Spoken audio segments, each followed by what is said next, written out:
Welcome to today's Explainer. We've got an incredibly dense day of global news to unpack, and we're going to be connecting the dots on how a single geopolitical agreement is sending massive shockwaves right through global markets, tech sectors, and even environmental policy. It's one of those days where everything feels interconnected, and we are going to break it all down for you. Here is our roadmap for today.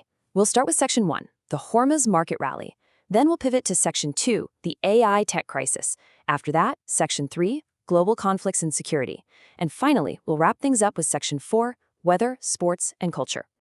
So, to kick things off, you might be wondering a seemingly bizarre question. How on earth does a geopolitical maneuver halfway across the world immediately impact the price of your tech portfolio? Well, understanding this exact interconnectedness is absolutely crucial to making sense of today's market.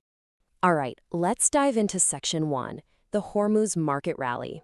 Following President Trump's public defense of the new U.S.-Iran Memorandum of Understanding, an agreement that, by the way, explicitly includes threats of resumed military strikes if Tehran defects, CENTCOM actually ended its naval blockade of Iranian ports on Thursday, and the swift action immediately allowed commercial vessels to start moving through the critical Strait of Hormuz once again. And while the market reaction was completely immediate, in direct response to this Gulf energy flow recovering, Goldman Sachs rapidly slashed its Q4 2026 Brent crude forecast down to $80 a barrel. They even dropped their 2027 estimate to $75. Basically, the market saw energy supply disruptions easing, and it just breathed a massive sigh of relief.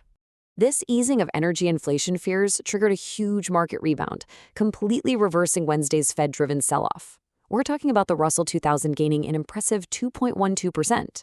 And semiconductor stocks, they literally led the charge with massive double-digit surges. Marvell jumped over 12%, SanDisk 11%, and Intel was up over 10%. But, we have to note a pretty critical caveat here. Shipping analysts are actively warning that full supply chain normalization is actually going to take months. Major carriers like Maersk and MSC have already restructured their routes around the Cape of Good Hope for the rest of the year, and war risk insurance premiums for the region are still sitting at roughly 8 times their pre-crisis levels. So yes, the ships are moving, but that underlying economic friction is definitely still there. Moving right along to Section 2, the AI tech crisis. Over in the tech world, Anthropic's highly anticipated Fable 5 and Mythos 5 models have actually been offline for 8 consecutive days now.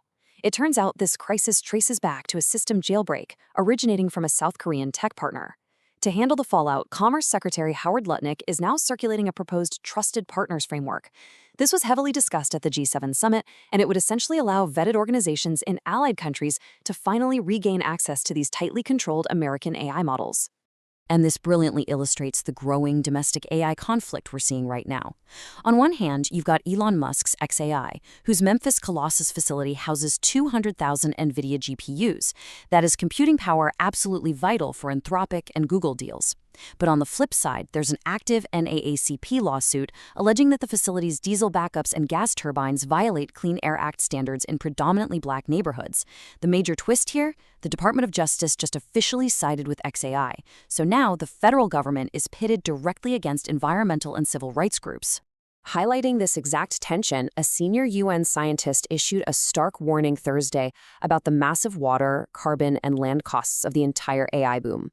They imparted that this rapid infrastructure build-out, which is often done without much community consultation or benefit sharing, actually resembles a new form of imperialism imposed on the communities living right next door to these massive data centers. All right, let's shift to Section 3, global conflicts and security. Because as technology outpaces regulation, traditional global security flashpoints are simultaneously escalating. Just look at this staggering number, 555. In the largest single-night drone offensive of the full-scale war, Ukraine fired approximately 555 drones across Russian regions.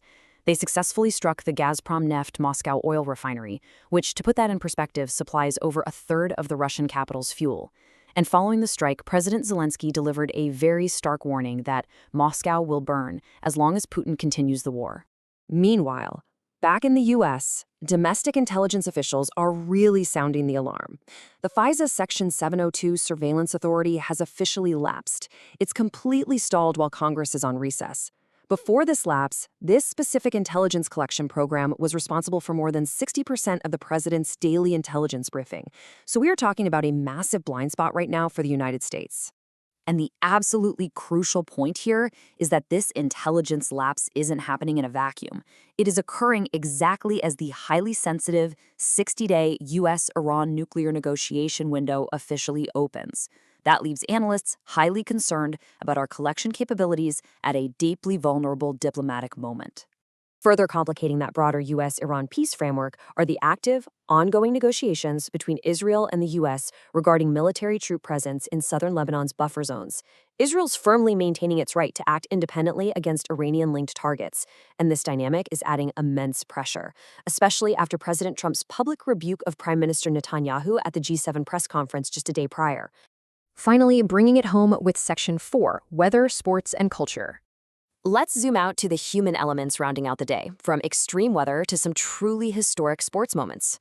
On the weather front, while Tropical Storm Arthur has officially dissipated, its remnants have dumped over 10 inches of rain in some areas. That's causing major flash flooding across the Gulf Coast and the Southeast. And at the exact same time, a dangerous heat dome is continuing to punish Texas and the broader South, with heat indices gripping the region at a blistering 105 to 110 degrees. But looking at Day 8 of the 2026 World Cup, the action has been phenomenal. Co-host Mexico just clinched a knockout spot by beating South Korea 1-0. But the real story here? Canada making incredible history with their first ever World Cup win. And they didn't just win, they routed Qatar 6-0 behind an unbelievable Jonathan David hat trick. Over in the golf world at Shinnecock Hills, the U.S. Open's opening round was battered by early fog and brutal 40-mile-per-hour winds. Rory McIlroy fired an opening 69 to share the early lead, while world number 1, Scottie Scheffler, really struggled in those afternoon gusts, carting a 2-over as he desperately chases that elusive career Grand Slam. And in culture news, the streets of Manhattan were absolutely flooded with blue and orange today. The New York Knicks held their first NBA championship parade since 1973 right down the Canyon of Heroes. Yes, Knicks fans, you can finally exhale. It drew the city's largest sports crowd since the 2000 Yankees, and the TV ratings for the morning parade, they approached Super Bowl levels for local broadcasts, entirely dominating the morning news cycle as Jalen Brunson and the team celebrated their historic win. All right, before we wrap up this explainer, just a quick calendar reminder for you.